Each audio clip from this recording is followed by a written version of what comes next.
Visakhapatnam steel ప్లాంట్లో steel melting షాపులో జరిగిన ఈ ప్రమాదంలో ఇప్పటికే దాదాపుగా 9 మంది చనిపోయిన పరిస్థితుల మధ్య హాస్పిటల్లో వైద్యం చేయించుకుంటా ఉన్నారు మరో 5 మంది. ఇందులో కూడా ఇంకా ఒకరి పరిస్థితి చాలా విషమంగా ఉన్న పరిస్థితుల మధ్య దాదాపుగా 95% బర్న్స్తో ఇంకా ఒక అన్న ట్రీట్మెంట్ చేయించుకుంటా ఉన్నాడు. అంటే దాదాపుగా 9 మంది చనిపోయిన ఈ పరిస్థితుల మధ్య ఈరోజు ఇక్కడ ఇలాంటి తరుణంలో మాట్లాడవలసి వస్తూ ఉంది. ఇవాళ కొన్ని సూటిగా ప్రశ్నలు అడుగుతా ఉన్నా. మానవత్వం ఏమాత్రం ఉన్నా కూడా రాష్ట్ర ప్రభుత్వాన్ని, కేంద్ర ప్రభుత్వం కూడా కేంద్ర ప్రభుత్వం మీద ఒత్తిడి కూడా తీసుకొని వచ్చి మంచి జరిగించమని చెప్పి రాష్ట్ర ప్రభుత్వాన్ని కూడా గట్టిగా కోరుతా ఉన్న పరిస్థితులు. ఈరోజు అందరం కూడా ఆలోచన చేయాలి.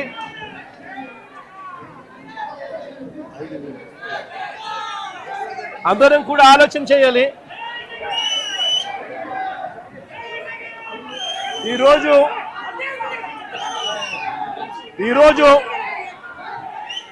స్టీల్ ప్లాంట్లో కార్మికులు ఎలా బ్రతుకుతా ఉన్నారు, కార్మికులకు మంచి జరుగుతూ ఉందా లేదా అన్నది ప్రతి ఒక్కరూ కూడా ఆలోచన చేయాల్సిన అవసరం.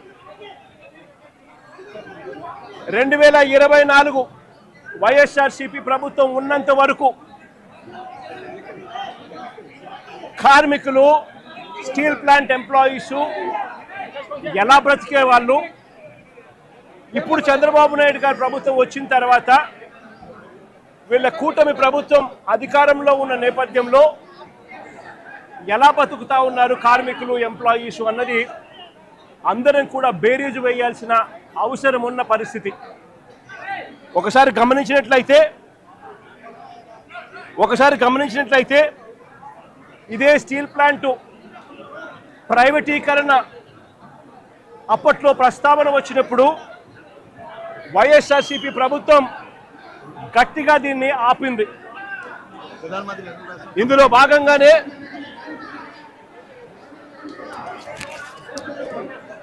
భాగంగానే అప్పట్లో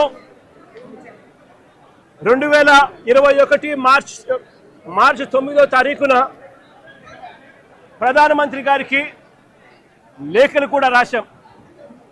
ఎట్టి పరిస్థితిలోనూ స్టీల్ ప్లాంటు ప్రైవేటైజేషన్ జరగకూడదు, ఈ ప్లాంటును నిలబెట్టగలిగే పరిస్థితికి వివరిస్తూ ఏ రకంగా చేస్తే ఈ ప్లాంటు నిలబడగలుగుతుంది అని చెప్పి సలహాలు ఇస్తూ ప్రధానమంత్రి గారికి లేఖ కూడా రాశాం. 9వ తారీఖున లేఖ రాశాం. అదే మాదిరిగా ఫిబ్రవరి 6 కూడా 2వ లేఖ కూడా రాశాం. ఫిబ్రవరి 6 కూడా 2వ లేఖ కూడా రాశాం.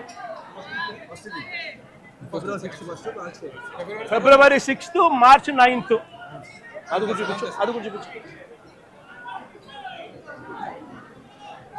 2 లేఖలు ప్రధానమంత్రి గారికి రాశాం. ఫిబ్రవరి 6, మార్చి 9. దీని తర్వాత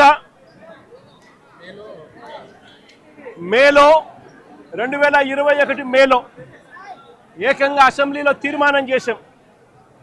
ఇది అసెంబ్లీలో తీర్మానం చేసిన మినిట్స్.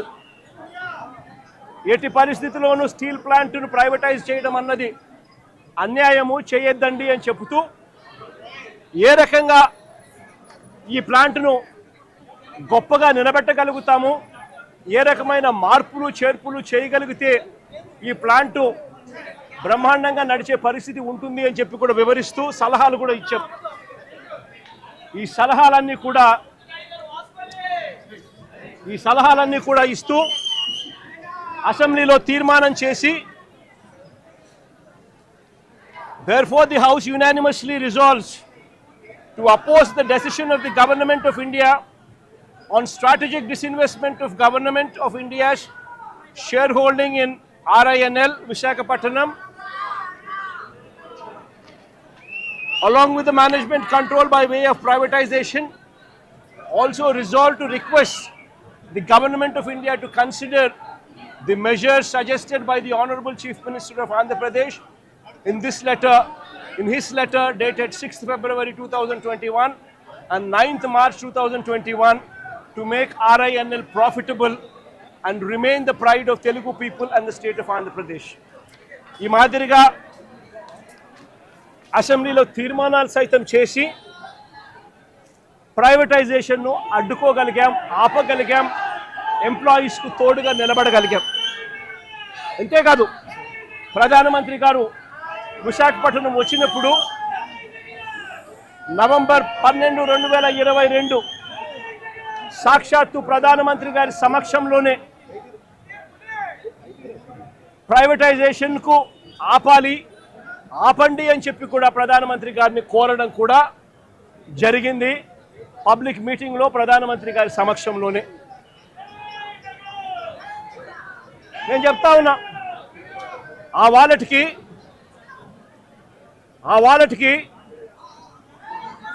వైఎస్ఆర్ కాంగ్రెస్ పార్టీ అంత గట్టిగా ఎంప్లాయీస్కు తోడుగా ఉన్నది కాబట్టి, అంత గట్టిగా నిలబడింది కాబట్టి ఆ రోజు 28,000 మంది ఉద్యోగస్తులు పనిచేస్తూ ఉన్నారు వైఎస్ఆర్ కాంగ్రెస్ పార్టీ ప్రభుత్వం దిగిపోయే నాటికి. నేను అడుగుతా ఉన్నా, ఈరోజు పరిస్థితి ఏమిటి అనంటే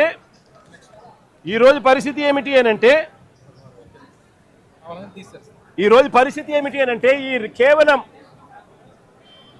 ఈ 2 సంవత్సరాల కాలంలోనే ఏకంగా 28,000 మంది పనిచేస్తూ ఉన్న ఈ సంస్థలో కాంట్రాక్ట్ అయితేనేమి, పర్మనెంట్ ఎంప్లాయీస్ అయితేనేమి, రెగ్యులర్ ఎంప్లాయీస్ అయితేనేమి 28,000 పనిచేస్తూ ఉన్న పరిస్థితుల మధ్య 2024 మన ప్రభుత్వం దిగిపోయే నాటికి ఈ 2 ఏళ్లలో ఏకంగా 10,500 మందిని తీసేశారు. కాంట్రాక్ట్ ఎంప్లాయీస్ని 6,500 మందిని తొలగించారు. విఆర్ఎస్ ప్రకటించి బలవంతంగా విఆర్ఎస్ తీసుకునేట్టుగా ఒత్తిడి తీసుకొస్తూ మరో 1,800 మందిని తప్పించారు. రిటైర్ అయిపోయిన వాళ్ళు మరో 2,500 మంది, దాదాపుగా 10,500 మందిని ఈ 2 ఏళ్లలోనే తొలగించడం జరిగింది, తీసేయడం జరిగింది. ఈ రకరకాల కారణాల వల్ల ఈరోజు ఎంప్లాయీ స్ట్రెంత్ కేవలం 17,000కు మాత్రమే 16,000కు మాత్రమే పడిపోయి ఉన్న పరిస్థితులు. ఆశ్చర్యం ఏమిటి అనంటే ఈ 16,000 మంది ఎంప్లాయీస్ను పరిస్థితి ఎలా ఉంది అని చెప్పి కూడా ఒకసారి గమనించినట్టయితే 4.5 నెలల జీతాలు పెండింగ్, 4.5 నెలల జీతాలు పెండింగ్. మరో వంక ఎప్పుడూ చూడని విధంగా, దేశంలో ఎక్కడ జరగని విధంగా మొట్టమొదటిసారిగా ఉద్యోగస్తుల జీతాలు ప్రొడక్షన్ లింక్డ్ ప్రొడక్షన్ లింక్డ్ జీతాలకు ముడిపెట్టారు. అంటే ప్రొడక్షన్ ఈ మేరకు వస్తేనే మీకు ఈ మేరకు జీతాలు వస్తాయి, ప్రొడక్షన్ ఈ మేరకు రాకపోతే మీకు జీతాలు ఈ మేరకు రావు అని చెప్పి మొట్టమొదటిసారిగా ప్రొడక్షన్ లింక్డ్ జీతాలు ఇవ్వడం కూడా ఈ 2 ఏళ్లలోనే మొదలైంది. నిజంగా దేశంలో కూడా ఎక్కడ జరగదు.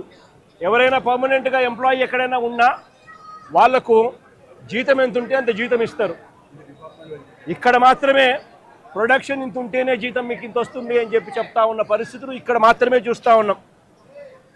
మొట్టమొదటిసారిగా ఈ 2 ఏళ్లలోనే, అంతకు ముందు వరకు వైఎస్ఆర్సీపీ ప్రభుత్వం ఉన్నంత వరకు ఎంప్లాయీస్కి క్వార్టర్స్లో కరెంటు బిల్లు 50 పైసలు మాత్రమే వసూలు చేస్తూ ఉన్న పరిస్థితి. ఈ 2 ఏళ్లలో ఈ ప్రభుత్వం వచ్చిన తర్వాత ఏకంగా కరెంటు బిల్లు యూనిట్కు ₹8.50 పెంచారు. అంటే ఎంప్లాయీస్ క్వార్టర్స్ ఖాళీ చేసి వెళ్ళిపోమని చెప్పి ఎంప్లాయీస్ మీద ఒత్తిడి తీసుకొచ్చి ఇంకొక కార్యక్రమానికి శ్రీకారం చుట్టారు. ఎంప్లాయీస్కి ఎవరికి కూడా ఈ 2 సంవత్సరాల కాలంలో ఇంతవరకు no bonus, no medical facilities, no HRA, no LTC, no LLTC, no leave encashment, no incentives. నిజంగా ఈ మాదిరిగా ఎంప్లాయీస్ను దారుణమైన పరిస్థితిలో ఇవాళ ఇక్కడ ఉద్యోగాలు చేసే పరిస్థితిలోకి వచ్చినారు ఈ 2 ఏళ్లలోనే. ఆశ్చర్యం కలిగించే విషయం ఇంకోటి ఏమిటంటే 11,440 కోట్ల ప్యాకేజ్ ఇచ్చినాము అని చెప్పి నిన్న ఈ మధ్యకాలంలో మంత్రులు వచ్చిన వాళ్ళు, చంద్రబాబు నాయుడు గారు సుపుత్రుడు ఇంకా ఇతరాతర మంత్రులు ఎవరైతే వచ్చినారో వాళ్ళంతా కూడా మాట్లాడడం జరిగింది. ఈ 11,440 కోట్ల ప్యాకేజ్ ఏదైతే ఉందో ఈ ప్యాకేజు ఈ కంపెనీలో, ఈ స్టీల్ ఫ్యాక్టరీలో మెయింటెనెన్స్ కోసమో లేకపోతే సేఫ్టీ పారామీటర్స్ పెంచడం కోసమో ఎఫిషియన్సీ ఇంప్రూవ్మెంట్ కోసమో తీసుకొచ్చింది కాదు. ఈ 11,440 కోట్ల ప్యాకేజ్ ఇచ్చింది ఎందుకు అని అంటే విఆర్ఎస్ పంపించడం కోసం, జిఎస్టీ బకాయిలు కట్టించుకునే దానికోసం, బ్యాంకు లోన్లు కాస్తో కూస్తో తగ్గించుకునే దానికోసం, దీనికోసం ఖర్చు చేసేందుకు ఈ ప్యాకేజ్ ఇచ్చారే తప్ప దీంట్లో సేఫ్టీ పారామీటర్స్ని పెంచేందుకు కానీ, మెయింటెనెన్స్ కోసం కానీ, ఎంప్లాయీస్ బాగోగుల కోసం కానీ వీటి కోసం కాదు ఇచ్చింది ఈ ప్యాకేజ్. ఇంకా ఆశ్చర్యకరమైన విషయం ఏమిటి అని అంటే ఇప్పుడు జరిగిన ఈ ఇన్సిడెంట్ నిజంగా అన్నిటికన్నా బాధ కలిగిస్తుంది. ఎందుకనంటే ఒక ఘటన జరిగింది. ఆ ఘటన ఎందుకు జరిగింది అని చెప్పి చూస్తే ఈ ఘటన ఎంప్లాయీస్కి సంబంధించి ఎటువంటి దోషము లేదు, ఎంప్లాయీస్ చేసిన తప్పిదం ఎక్కడా లేదు. మరి ఈ ఘటన ఎలా జరిగింది అని అంటే ఈ లిక్విడ్ మెటల్ అనేది ఏదైతే ఉందో అది బకెట్లలో పోసి ట్రాన్స్పోర్ట్ బకెట్లలో పోస్తూ ఉన్న ఈ లిక్విడ్ మెటల్ ఏదైతే ఉందో ఆ లిక్విడ్ మెటల్ అన్నది పొంగి బ్లాస్ట్ అయ్యి దానివల్ల చనిపోవడం జరిగింది. మరి ఎందుకు ఈ పాట్లో పోస్తూ ఉన్న ఈ లిక్విడ్ మెటల్ ఎందుకు బ్లాస్ట్ అయింది అని అంటే మిక్స్ ప్రాబ్లం ఉంది.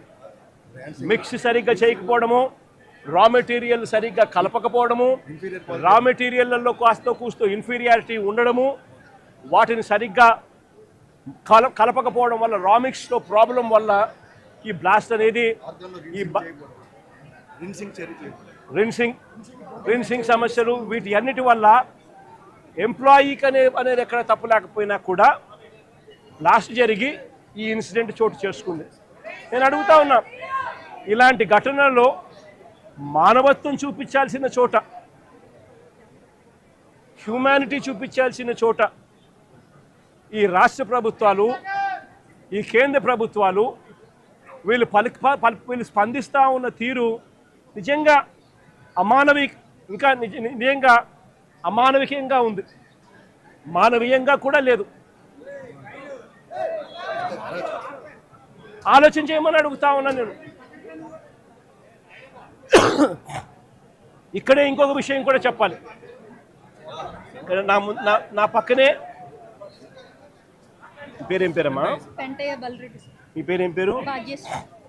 నా పక్కన ఇక్కడే భాగ్యశ్రీ అని ఓ బాధితురాలు. ఈ బాధితురాలు వాళ్ళ నాన్న పెంటయ్య అన్న.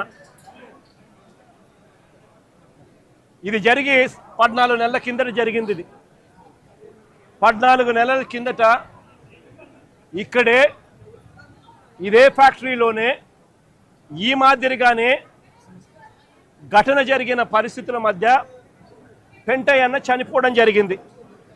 పెంటయ్యన్న ఎంప్లాయీ నెంబర్ ఫోటో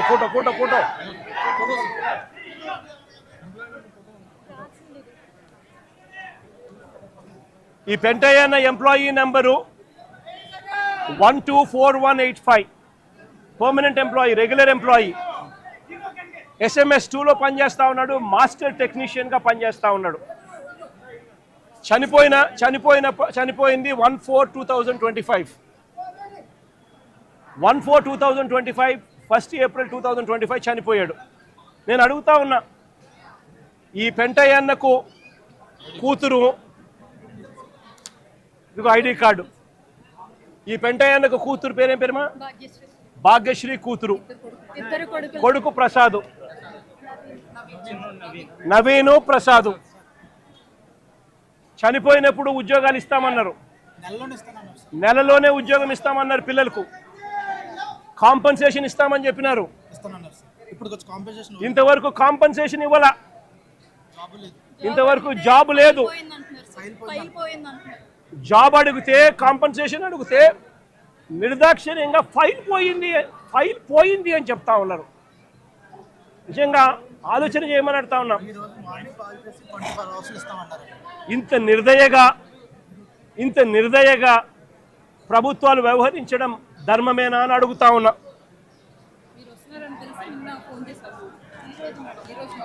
సిమిలర్గా ఇవాళ జరుగుతూ ఉన్న ఘటనలో దాదాపుగా ఇప్పటికే 9 మంది చనిపోయారు. దాదాపుగా మరో 5 మంది హాస్పిటల్లో వైద్యం పొందుతూ ఉన్నారు. ఈ 5 మందిలో కూడా ఒకరి పరిస్థితి విషమంగా ఉంది. వీళ్లకు కాంపన్సేషన్ విషయంలో నిన్న చంద్రబాబు నాయుడు గారి సుపుత్రుడు ఆయన మాట్లాడిన మాటలు చూస్తే నిజంగా నాకు ఆశ్చర్యం అనిపిస్తుంది. మానవత్వం అన్నది ఎవరికైనా ఎక్కడైనా కానీ కొద్దో గొప్ప ఉండాలి కదా, ఇలాంటి మనుషులు కూడా ఉంటారా అనిపించింది. నిజంగా ఆయన అంటాడు 1,72,00,000 ఇస్తా ఉన్నాము అని చెప్పి. నాకు ఆశ్చర్యంగా నేను అడుగుతా ఉన్నా, అయ్యా లోకేష్ గారు, ఈ 1,72,00,000లో మీరు ఏదైతే మాట్లాడుతూ ఉన్నారో ఆ ఎంప్లాయీస్కు రైట్ఫుల్గా వాళ్ళకి రావాల్సిందే కదయ్యా నువ్వు ఇస్తూ ఉన్నావు, ఎక్స్ట్రా నువ్వేమి ఇస్తూ ఉన్నావు అని చెప్పి నేను అడుగుతా ఉన్నా.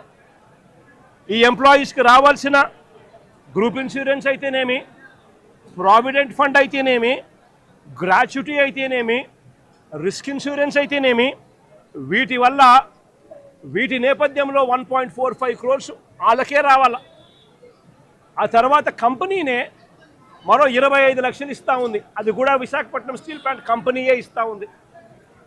కేవలం ప్రైమ్ మినిస్టర్ రిలీఫ్ ఫండ్ కింద కేవలం 2 లక్షల రూపాయలు అదనంగా ఎక్స్గ్రేషియా కింద వస్తూ ఉంది. రాష్ట్ర ప్రభుత్వం నుంచి 0 రూపాయి అంటే రూపాయి కూడా ఇవ్వడంలే. మరి నేను అడుగుతా ఉన్నా, ఇక 1.72 crores ఇంకొకటి నువ్వు ఇచ్చేదేందయ్యా బోడీ అని అడుగుతా ఉన్నా. వాళ్ళకి రావాల్సిందే, వాళ్ళ హక్కుగా వాళ్ళకి రావాల్సిందే వాళ్ళకు వస్తూ ఉంది. వాళ్ళకి అది ఇస్తూ ఉన్నారు, అది వాళ్ళకి ఇస్తూ ఉన్నారని మీరు చెప్తా ఉన్నారు. ఇది నిజంగా ధర్మమేనా, న్యాయమేనా అడుగుతా ఉన్నా. ఇదే విశాఖపట్నంలో ఇంతకుముందు మా హయాంలో ఇలాంటి ఒక దుర్ఘటన జరిగితే అక్కడ కూడా మనుషులు చనిపోతే ఎంతమంది చనిపోయినారు? ఎల్జీ పాలిమర్స్లో అప్పట్లో కూడా ఒక దుర్ఘటన జరిగి 14 మంది అప్పట్లో చనిపోయిన ఘటన జరిగితే రాష్ట్ర ప్రభుత్వం ఎలా స్పందించింది? వెంటనే ముఖ్యమంత్రి ఇక్కడికి వచ్చి, అంటే జగన్ ఇక్కడికి వచ్చి ఏకంగా ₹1 కోటి చనిపోయిన కుటుంబాలకు ఇచ్చి ఆదుకున్న పరిస్థితులు బహుశా దేశ చరిత్రలో ఎక్కడా కూడా జరగలేదేమో. ఒక్క ఆంధ్ర రాష్ట్రంలో జగన్ ముఖ్యమంత్రిగా ఉన్నప్పుడు చోటు చేసుకున్న ఘటన. ఏకంగా ₹1 కోటి వాళ్ళకి ఇచ్చి ఆ కుటుంబాలకు తోడుగా ఉండి ఆ వాళ్ళ సభ్యులు చనిపోయిన వాళ్లకు ఉద్యోగాలు కూడా మళ్ళీ ఆ కంపెనీలో ఇచ్చేట్టుగా వైఎస్ఆర్సీపీ ప్రభుత్వం అప్పట్లో అడుగులు ముందుకు వేసి చేయించింది. నేను అడుగుతా ఉన్నా, ఈరోజు ఈ ప్రభుత్వం చంద్రబాబు నాయుడు గారి ప్రభుత్వం స్పందిస్తూ ఉన్న తీరు నిజంగా ఎంత అన్యాయంగా ఉంది అని ఒక్కసారి మనస్సాక్షిని అడుక్కోండి మీరు అని చెప్పి నేను కోరుతా ఉన్నా. ఈ ప్రభుత్వాన్ని గట్టిగా డిమాండ్ చేస్తూ ఉన్నాం. వాళ్ళకి రావాల్సింది వాళ్ళకి ఇప్పించడంలో నీ గొప్పతనం ఏమీ లేదయ్యా. వాళ్ళకి రావాల్సిన కోటి 72 లక్షలు కోటి 72 లక్షలు ఏదైతే ఇస్తా ఉన్నారో, 1,45 లక్షలు వాళ్ళకి రావాల్సింది ఏదైతే ఇస్తా ఉన్నారో అది గొప్పతనం. నీ గొప్పతనం ఏమీ కాదు. కంపెనీ నుంచి కేవలం 25 లక్షల రూపాయలు మాత్రమే ఆ ఎంప్లాయీస్కి వస్తూ ఉంది.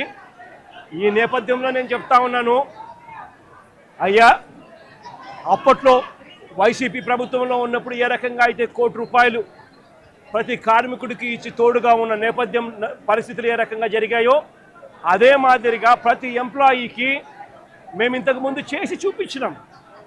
మేమేదైతే చేసి చూపించినామో అదే మిమ్మల్ని కూడా చేయమని అడుగుతా ఉన్నాం. మేమేమి ఎక్కడా కూడా అన్యాయంగానో లేకపోతే మేము చెయ్యనిది మిమ్మల్ని చేయమని చెప్పి అడగడంలా మేమేదైతే చేశామో అదే చేయమని అడుగుతా ఉన్నాం.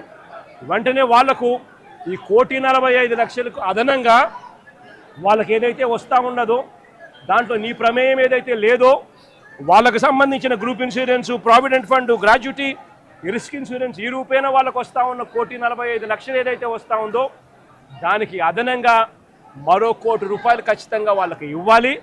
వాళ్ళ కుటుంబ సభ్యులకు కూడా అదే మాదిరిగా ఉద్యోగాలు కూడా వెంటనే ఇవ్వాలని కూడా కోరుతా ఉన్నాం. అదే మాదిరిగా నా పక్కన చెల్లి భాగ్యం ఇక్కడే ఉంది.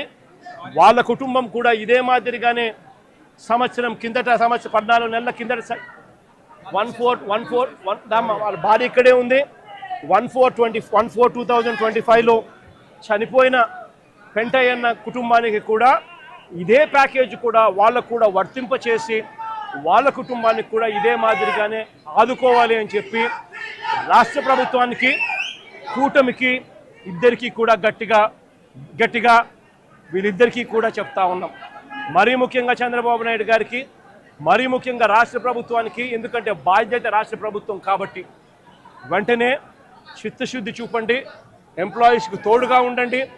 మీరు కూడా అసెంబ్లీలో వైఎస్ఆర్ కాంగ్రెస్ పార్టీ తీర్మానం చేసినట్టుగానే మీరు కూడా ప్రైవేటైజేషన్కు వ్యతిరేకంగా అసెంబ్లీలో మేము చేసినట్టుగానే తీర్మానం కూడా చేసి కేంద్రానికి పంపి ఇది జరగకుండా కూడా ఆపే కార్యక్రమంలో చిత్తశుద్ధిని కూడా చూపండి అని చెప్పి కూడా గట్టిగా వీళ్ళందరికీ కూడా కోరుతా ఉన్నాం. ఇదొకటే కాదు, మేము ఇంత అడుగుతా ఉన్నా కూడా చంద్రబాబు నాయుడు గారి ప్రభుత్వంలో ఎక్కడైనా మానవత్వం లేక ₹1,00,00,000 ఇవ్వాల్సిన చోట వాళ్ళకు ఇవ్వని పరిస్థితి ఎక్కడైనా ఉంటే మాత్రం ప్రతి బాధితుడికి చెప్తా ఉన్నా, ప్రతి అక్కకు, ప్రతి చెల్లెమ్మకు, ప్రతి బాబుకు చెప్తా ఉన్నా, బాధపడాల్సిన పనుల కొంచెం ఓపిక పట్టండి. దేవుడి దయతో మన ప్రభుత్వం వచ్చిన వెంటనే ఒక నెల తిరక్క మునిపే ₹1,00,00,000 రాష్ట్ర ప్రభుత్వం తరఫు నుంచి వీళ్ళకి ఇచ్చి ఆదుకుంటామని చెప్పి ఖచ్చితంగా చెప్తా ఉన్నాం. అందులో మీకు కూడా ఉంటారు తల్లి, అందులో మీ కుటుంబాన్ని కూడా ఖచ్చితంగా అది వర్తింపజేసేట్టుగా కూడా చేస్తామని కూడా చెప్తా ఉన్నా. కాబట్టి అందరం కూడా మానవత్వం చూపాలి అని చెప్పి, మానవత్వం చూపుతూ ఆదుకోవాలని చెప్పి ఈ రాష్ట్ర ప్రభుత్వాన్ని గట్టిగా కోరుతా ఉన్నాం.